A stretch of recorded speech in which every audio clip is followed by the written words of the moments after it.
साहिल की सुकून से किसे इंकार है, लेकिन तूफान से लड़ने में मजा और ही कुछ है। नाम नहीं जनाब, बिहार में उनका काम बोलता है। जनता के सेवक पर विपक्षी अक्सर आरोप लगाते रहते हैं, कोई बाहुबली कहता है तो कोई दबंग, लेकिन कुचायकोट की जनता अपने जाबाज लीडर को रॉबिन हुड कहकर पुकारती है। क्षेत्र की महिलाओं के लिए वो भैया हैं। भैया भी अपनी बहनों को जान से ज्यादा दुलार करते हैं। जब भी गरीब बहन की डोली मायके से उठती है, तब ये मुंह बोला भाई आगे आगे चलता है। बहना की शादी धूमधाम से करवाता है, जनता से सीधे दोस्ती करता है। जनता को जब भी दर्द होता है तो ये लीडर मरहम बन जाता है। इसी के चलते जाबाज नेता को कानून से भी सामना करने को मजबूर होना पड़ता है। यही वजह है कि कुचायकोट की विधानसभा सीट पर अमरेंद्र पांडे उर्फ पप्पू पांडे को हराना मुश्किल ही नहीं, नामुमकिन है। हाँ, हम बात कर रहे हैं कुचायकोट की विधानसभा सीट से विधायक अमरेंद्र पांडे और पप्पू पांडे का। हाँ, पप्पू पांडे का सियासत में अलग ही रौला है। पप्पू पांडे जब घर से निकलते हैं तो उनके पीछे पीछे लोग चलते हैं। राजनीतिक दलों के नेताओं को रैली जनसभाओं में लोगों को बुलाना पड़ता है, लेकिन कुचायकोट के विधायक की एक आवाज पर हजारों लोग सड़कों पर उतर आते हैं। अमरेंद्र पांडे की पहचान एक जमीनी नेता के तौर पर होती है।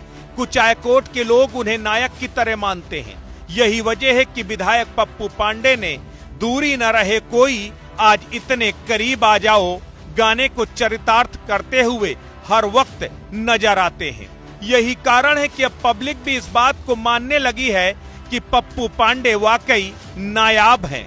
चुनाव की डुगडुगी बजने से पहले पब्लिक अभी से एक स्वर में बोल रही है, पप्पू पांडे अकेले सब पर भारी हैं और 2025 में फिर से विधायक बनने जा रहे हैं। तो चलिए हम आपको अमरेंद्र पांडे और पप्पू पांडे के बारे में बताते हैं कि वो जनता इन्हें रॉबिन हुड मानती है। किस वजह से पप्पू पांडे को बिहार की सियासत का किंग मेकर कहा जाता है। दरअसल कुचायकोट विधानसभा क्षेत्र के जेडीयू विधायक अमरेंद्र पांडे और पप्पू पांडे जनता के बीच मिस्टर क्लीन के साथ ही दयावान की छवि है। पप्पू पांडे इलाके में हर साल सम्मान समारोह आयोजित करते हैं। इसमें कुचायकोट विधानसभा क्षेत्र के बुजुर्ग, महिला, छात्र आदि का सम्मान किया जाता है। पप्पू पांडे गरीब परिवारों के लिए जनता दरबार भी लगाते हैं।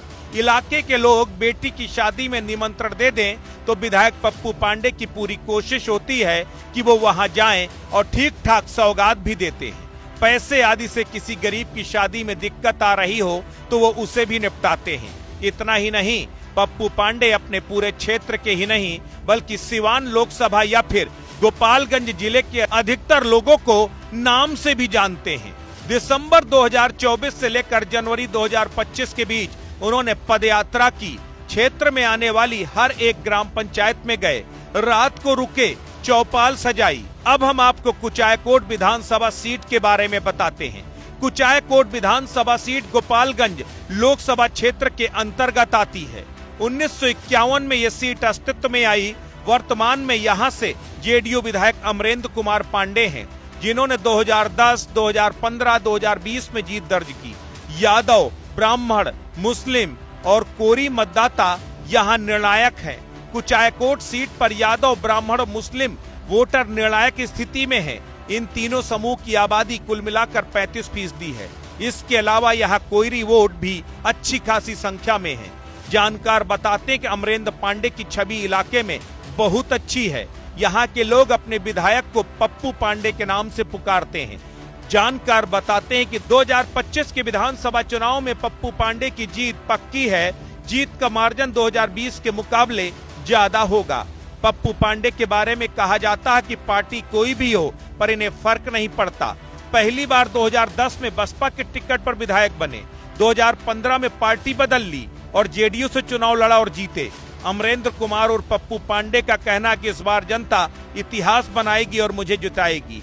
पप्पू ने कुचायकोट इलाके में पॉलिटेक्निक कॉलेज की सौगात भी लोगों को दी है।